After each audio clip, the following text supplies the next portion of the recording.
From today, we are going to start the SS second 2 syllabus of SST.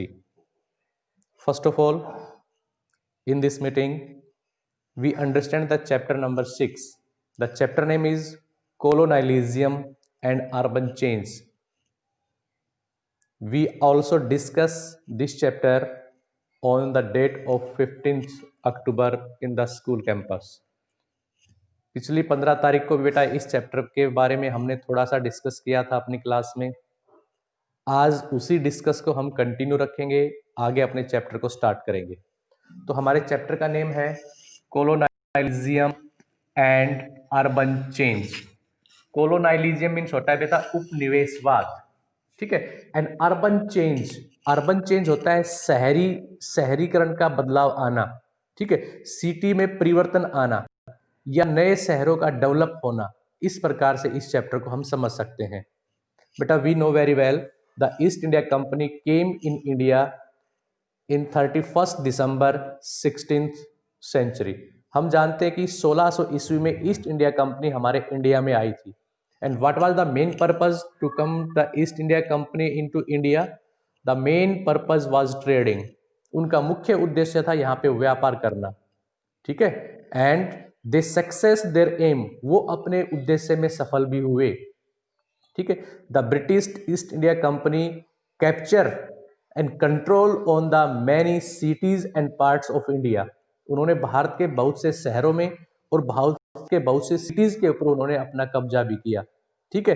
And some cities make the presidency city, और कुछ शहरों को उसने अपनी presidency city भी बनाया, जैसे कोलकाता, मद्रास, बॉम्बे, लाइक दिस, ठीक है। तो in this chapter we discuss about the rule of the East India company before the revolt of 1857 and after the 1857। 1857 से पहले का अंग्रेजों का जो शासन करने का तरीका था वो, और उसके बाद का तरीका था वो, ठीक है। इस चैप्टर के बारे में हम बेटा अपने स्टार्ट करते हैं, ठीक है। तो फर्स्ट ऑफ ऑल कह रहा है the British came to India, ठीक है। First of all the British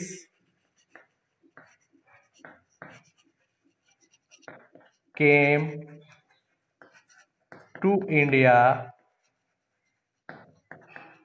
in 16th century for trade, ठीक है। 16वीं शताब्दी में ईस्ट इंडिया कंपनी जो आई थी बच्चों, वो व्यापार के उद्देश्य से व्यापार करने के लिए अपने यहां इंडिया में आई थी। ड्यूरिंग देयर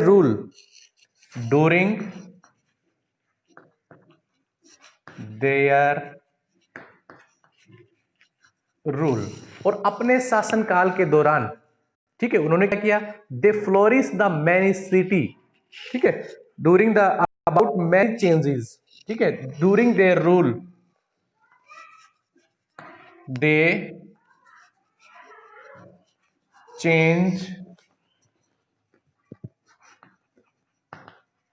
मैनी सिटीज, और उन्होंने अपने शासनकाल के दौरान बहुत से सिटीज में चेंजेस किए, बहुत से शहरों में उन्होंने परिवर्तन किए, ठीक है।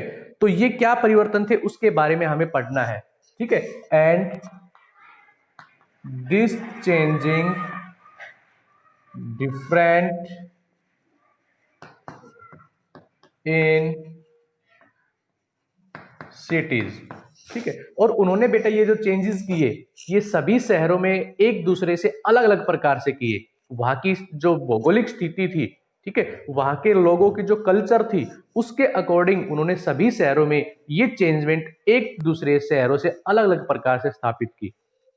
तो सबसे पहले हम जिसके ऊपर फोकस करेंगे वो आता है आपका changing Fortune of the city.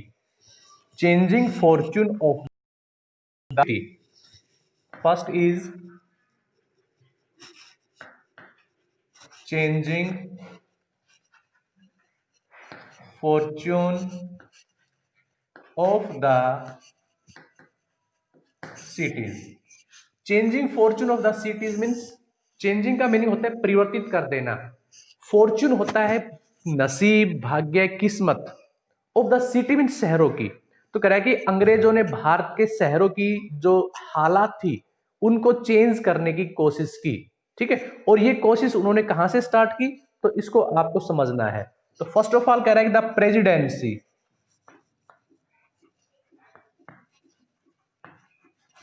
ठीक है, प्रेसिडेंसी सिटीज, बेटा प्रेसिडेंसी सिटीज, प्रेसिडेंसी का मतलब होता है सूबा, स्टेट बोलते हैं, प्रांत बोलते हैं इसको। ठीक है, और प्रेसिडेंसी यहां पे इसको इसलिए कहा गया है कि यहां पे जो 3 मुख्य प्रेसिडेंसी सिटीज थी उनके ऊपर जो नियंत्रण था वो अंग्रेजों का था।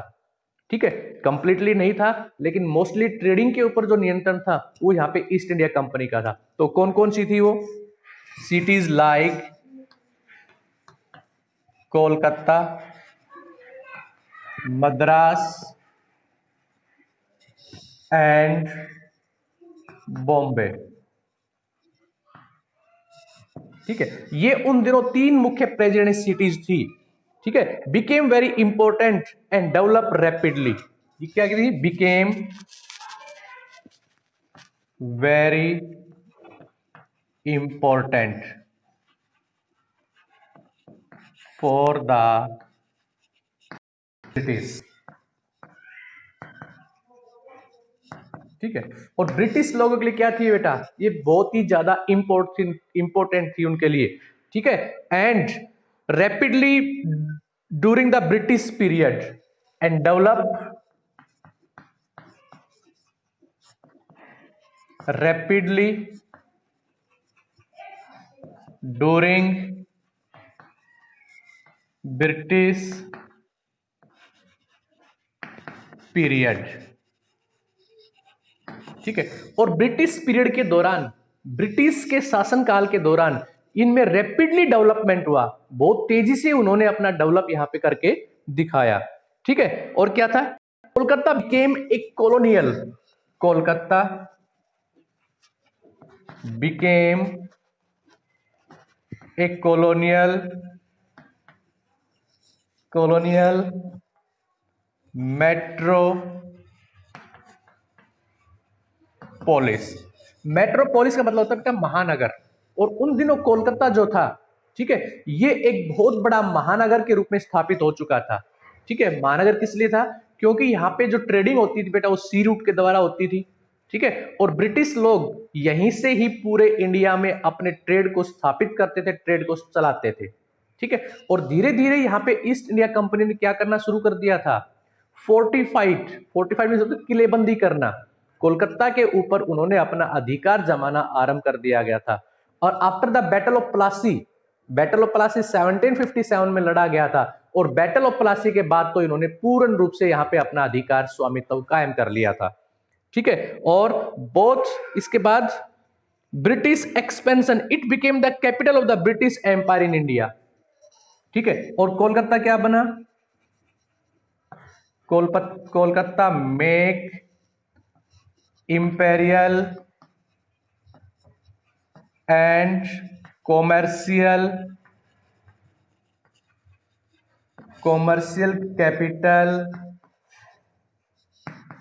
Of India. ठीक है, और अंग्रेजों ने क्या किया? अंग्रेजों ने कोलकाता को उन दिनों भारत की एक कॉमर्शियल क्या होता है? व्यापारिक, जहां से ट्रेड बहुत ही बड़े पैमाने के ऊपर चलता हो।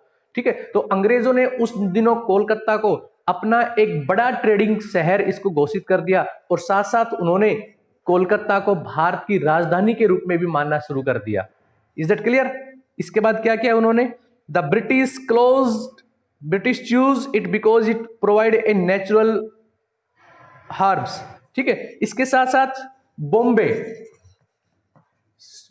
जो दूसरी क्या थी इनके लिए? प्रेसिडेंट सिटी थी। बॉम्बे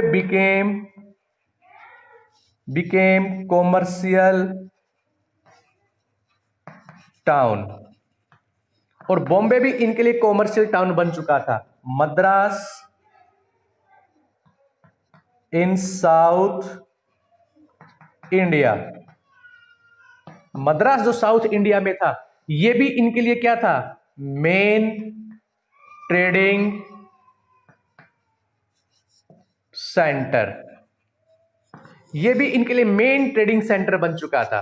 ठीक है, यहां से वो पूरे भारत के ऊपर अपना ट्रेडिंग का जो एम था उसको यहां से संचालित करते थे, यहां से अपने ट्रेडिंग को बढ़ावा देते थे और यहीं से अपना प्रॉफिट वो गेन करते थे। ठीक है, इसके बाद उन्होंने क्या किया, इसके बाद the British choose it because it provide a nature harbours. ठीक है, जो साउथ इंडिया था, साउथ इंडिया का जो मद्रास था, ठीक है, तो मद्रास को यहां पे ब्रिटिश ने क्या किया, British chose Madras as a natural harbours. Natural harbours का मतलब क्या है कि प्राकृतिक रूप से यहां वो सी रूट के द्वारा अपना ट्रेडिंग करते थे, व्यापार करते थे, इसलिए इसलिए उसको इन्होंने एक प्राकृतिक रूप से बंदरगाह के रूप में माना, यहां से वो अपना वो ट्रेडिंग करते थे। ठीक है, इसके बाद वो क्या करते थे, इसके बाद दूसरे शहर जैसे कि ढाका, आजकल ढाका जो है वो बांग्लादेश की कैपिटल है, उन दिनों बंगाल का पार्टीशन तब तक नहीं हुआ था। ठीक है, बंगाल विभाजन 1905 में हुआ, लेकिन जब तक बंगाल का विभाजन नहीं हुआ था वो ढाका से भी अपना ट्रेड करते थे। ठीक है, मुर्शिदाबाद, मुर्शिदाबाद से ट्रेडिंग करते थे अपनी, अहमदाबाद जो गुजरात में है, ठीक है, मसूलीपट्टनम जो आपका आंध्र प्रदेश में है, ठीक है, यहां से भी अपना वो व्यापार को कंडक्ट करते थे, व्यापार को चलाते थे। तो इस पार्ट में मेनली चीज है कि प्रेसिडेंसी सिटीज से ही अपना उन्होंने कारोबार यहां पे आने के बाद स्टार्ट किया। नेक्स्ट जो है, नेक्स्ट हमारा और भी इंपॉर्टेंट पॉइंट आता है मुगल कैपिटल। ठीक है, इससे पहले आता है टेल ऑफ कैपिटल दिल्ली। अब कैपिटल दिल्ली के बारे में हम जानेंगे।